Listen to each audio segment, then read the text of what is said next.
Welcome back to another episode of the Know Nothing Show. I'm here flying solo tonight. This is this is definitely my first solo review. So it doesn't have the fancy editing. I don't have a mic. It's going to sound very weird. But this is my first one.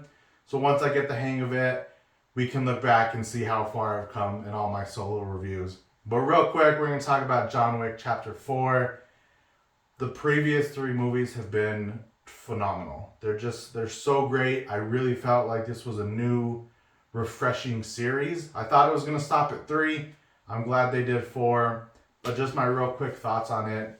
Chapter 4 basically crams 1, 2, and 3's action into its own solo movie of massive amounts of action. It was done so beautifully, though. Some of the sets look fantastic. Some of the locations are absolutely beautiful. Amazing shots. The cinematography on this was really, I think, a point of focus for him. Because aside from the shooting and the killing and the action and the hustle and bustle of this movie, there's a few moments where you can just kind of breathe and just take in the scenery, where it just looks really, really great. The choreography for all those fight scenes I thought was really, really well done. There's so much going on, so I know that can be a difficult thing to get right in a movie. Or there are certain fight scenes that look really, really put together and other ones that look really sloppy. These ones are all put together really well. Keanu Reeves, as usual, did a phenomenal job.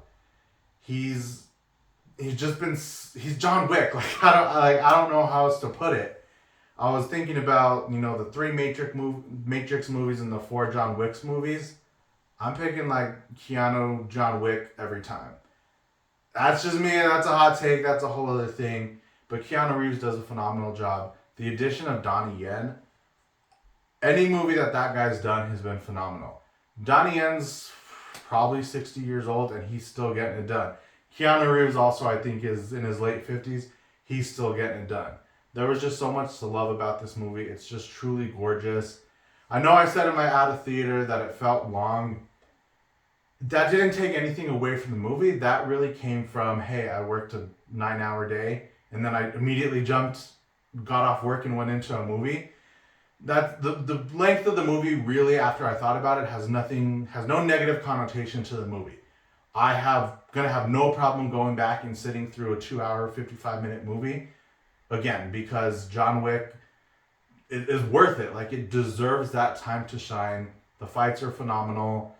There are moments, of course, where you have to just let it be what it is. I know a lot of people will be like, well, that's not realistic. That's not true. That's fine. That's not what this movie's supposed to be. It's not supposed to be realistic. There were a couple times when I had that thought of, if this were to actually happen, there was dead bodies over the entire city of Paris. It wasn't like one fight scene that took place in a warehouse. They're moving throughout the city and they're laying waste to massive amounts of people all throughout the city. So in my own head, I was like, how would this really work if the news and there's just hundreds of dead bodies all over the place and there's massive car crashes and accidents and all that stuff. You got to put that out of your mind because it just doesn't matter. If you want to focus on that, well, that's not realistic. He got shot in the face. Then you're missing the entire point of this series. So I had to put that out of my mind a little bit because there was some scenes that I'm like, dude, that's so ridiculous. But it's so well put together that it didn't even matter. Just such a great movie overall. I know I said I wasn't going to see it again, but I'm definitely going to have to see it again. Great surprises in there. It ends off at a really good point that I felt really confident about. So I think I left the theater really feeling at peace with everything that I've seen so far. So that's just my kind of little bit longer, drawn out, not too detailed review of John Wick Chapter 4. Let me know your thoughts. Me and Sam will be back relatively soon. I think Super Mario Bros. Is going to be our next one. So drop me a like, comment, tell me what you thought about the movie, and if you're going to go check it out. Peace.